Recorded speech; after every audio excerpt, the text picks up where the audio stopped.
hundreds of officers in the Greater Toronto Area disciplined for serious misconduct in past 5 years. This just in from the Toronto Star.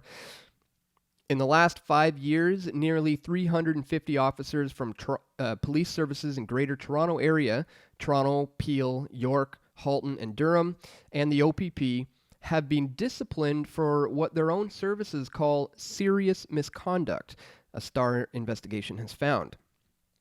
Roughly 1 in 5 of those officers were disciplined because he or she had been found guilty of criminal offenses, including assaulting his or her spouse, drunk driving, possession of drugs, and even theft. And get this one, folks, one of these officers was even busted more than once for being drunk behind the wheel. So basically, if you have a criminal record, you won't get hired as a cop. But if you become a cop and then do criminal things, well, you can keep working. Some of you may recall our expose of Officer A. Josephs, also known as Officer Bubbles, a Toronto police officer who can be seen in my film Into the Fire, arresting a young lady for blowing bubbles. He subsequently went on to police just about every protest in Toronto since then, and believe it or not, he even launched a $1.2 million lawsuit against YouTube, in which 25 people were involved because of their videos and comments. However, his appearance in my film Into the Fire has forever solidified him to always be known now around Toronto as Officer Bubbles.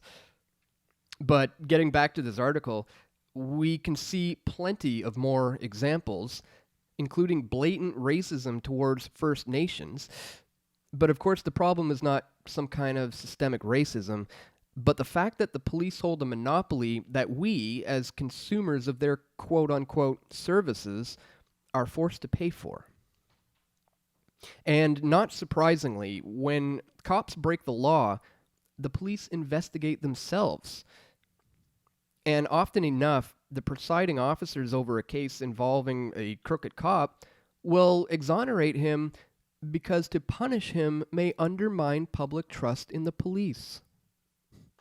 The media is the conduit to the public and ensures that we hold accountable those who are found guilty of misconduct, wrote one presiding superintendent in the 2014 case of a Halton constable disciplined for playing hooky from work.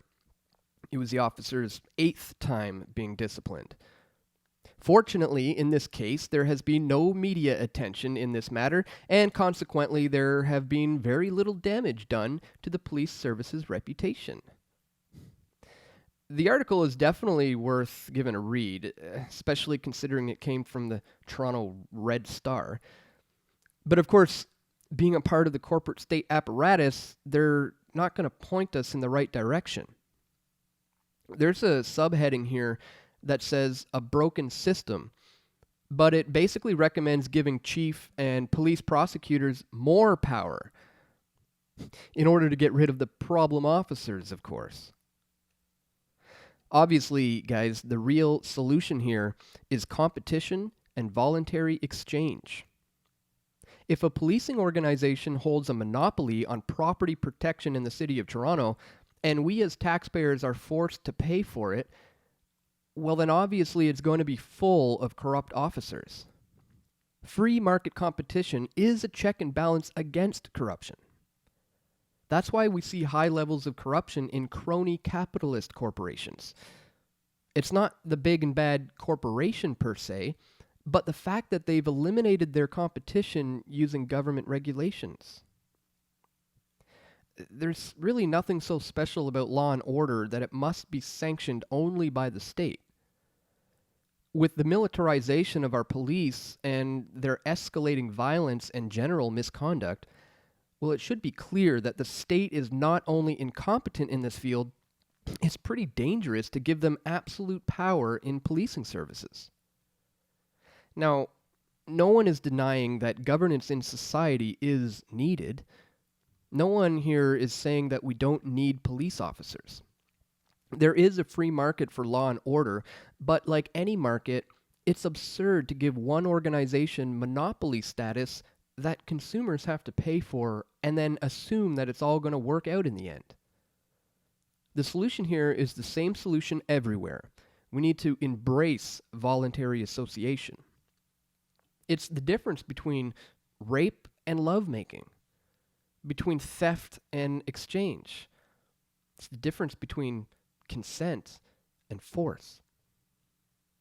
When consumers of police services can stop paying for bad service, and the police organization faces losses and potential bankruptcy, and where competitors can freely enter the market, only then will we see accountability in police.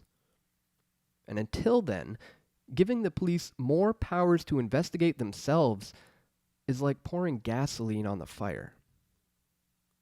To learn more about just how brutal the Toronto police officers can be, check out our film Into the Fire. It's available for free here on YouTube.